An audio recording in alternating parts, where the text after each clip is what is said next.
For this video, there's going to be sources in the comments. So if you would like to look at any of the research that I have taken a look at and gathered for the making of this video, they will be in the comments and they will be linked. Hello everyone, welcome back to another video. In today's video, we're going to be talking about the Green New Deal, as I'm sure you saw in the video title. People cannot agree on the Green New Deal proposed by the Green Party of the United States. Some say it is a bold rescue plan that could slash emissions, create millions of jobs, and finally treat housing, healthcare, and work as basic rights. Others say it is wildly expensive, unrealistic, and a massive government power grab that would wreck the economy for little climate gain. So, what is actually true? It is not really about good versus bad. It is about how this kind of plan works in practice and who it helps or hurts. By the end, it becomes clear why people land on completely different sides of the Green Party's Green New Deal and which side you might fall on. Supporters see the Green Party's Green New Deal as an emergency plan to tackle climate change and inequality at the same time. It aims to push the United States to 100% clean, renewable energy by around 2030, while guaranteeing basic economic rights like a job, healthcare, housing, and education. The party frames this as a World War II scale mobilization, turning today's fossil fuel economy into a sustainable one that is environmentally sound, economically viable, and socially just. If somebody is worried about fires, floods, and medical bills at the same time, a package that claims to hit both problems at once sounds very appealing. The plan's mechanics start with huge public investment.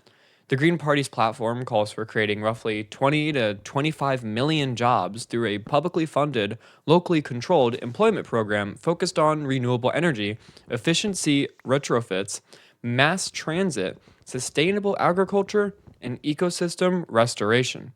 Instead of sending people to unemployment offices, local employment offices would match workers to green projects stored in job banks so anyone willing to work could get a job at a living wage. For communities hit by coal mine closures or refinery shutdowns, that sounds less like a utopian slogan and more like a lifeline. It also includes an economic bill of rights, promising single-payer health care, tuition-free public college, affordable housing, and access to basic utilities like heat, electricity, internet, and public transit. Supporters argue this reduces the fear of change because workers know they will not lose health care or be thrown out of their homes during the transition. You might notice this appeal if you live in a town where the main employer is a fossil fuel plant and people are terrified of it closing.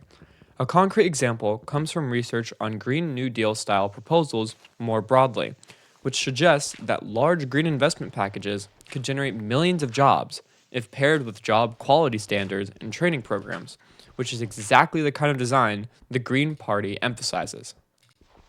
Critics look at the same document and see a giant price tag and a lot of uncertainty.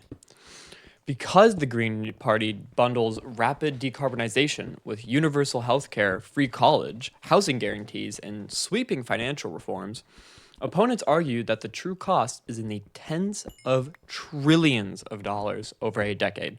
They point to analyses of similar Green New Deal proposals, where researchers estimate trillions just to replace existing power plants with renewables, before even counting healthcare or housing. If someone already worries about government debt or high taxes, hearing several $trillion annually is not exactly calming. There's also a feasibility problem. The Green Party wants the United States to reach 100% clean, renewable energy and effectively net zero emissions around 2030, which is less than a decade of transition in most versions. Energy researchers note that some sectors like aviation, heavy industry, and long-distance flight are particularly difficult to decarbonize, and that moving every part of the energy system to zero that fast would require unprecedented build-outs of infrastructure and land use. Critics argue that trying to do everything, shutting down fossil fuels, phasing out nuclear, and remaking housing, transport, and agriculture on a crash timeline risks blackouts, cost spikes, and failed projects. Opponents also worry about who carries the pain during the transition. Even with promises of a just transition, closing fossil fuel industries can disrupt local tax bases. Schools, in small businesses long before the new jobs actually arrive.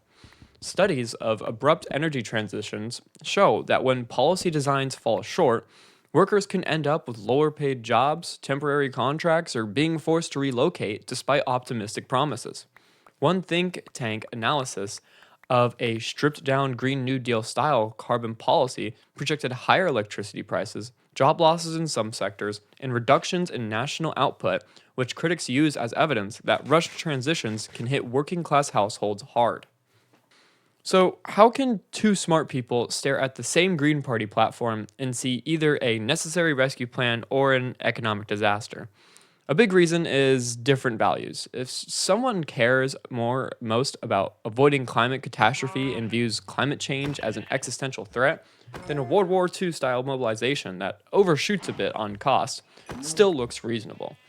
If someone cares more about limiting taxes, government size, and economic disruption, then the same plan can look like an unacceptable gamble.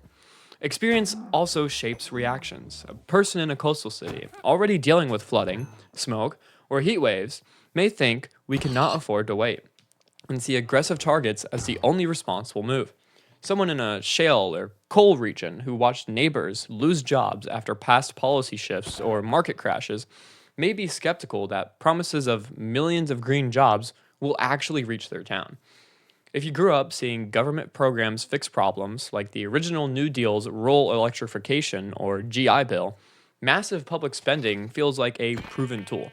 If your experience is more about bureaucratic waste or broken promises, the same tool feels dangerous. Finally, people prioritize different risks. Supporters worry most about the risk of doing too little, too late, and argue that the costs of unchecked climate change, from disasters to lost productivity and health impacts, dwarf even very large green spending. Opponents worry about the risk of doing the wrong thing at massive scale, locking in expensive technologies, crowding out private innovation, and empowering a state that might later be controlled by people they dislike. If you care more about climate justice, you probably focus on the Green Party's promises of jobs, healthcare, and environmental repair for marginalized communities. If you care more about individual choice and market driven solutions, you are more likely to focus on mandates, bans, and state ownership elements and decide the trade off is not worth it. The Green Party's Green New Deal is less a good versus bad button and more a mix of big trade offs. The key questions are simple: what outcome matters most? Slashing emissions fast, protecting existing jobs and prices, or expanding social rights? And how much economic and political disruption are you willing to accept to get there? You might want to look closer anytime a supporter claims it is an easy win with no cost, or a critic claims it is guaranteed doom with zero benefits. You do not need someone online telling you what to think. You just need to understand how this kind of plan works, who it helps, who it can hurt, and which risks you personally refuse to accept. If you enjoyed this video, and only if you enjoyed this video, please leave a like and subscribe. It helps so much. Thank you for watching, and I hope you have a good day.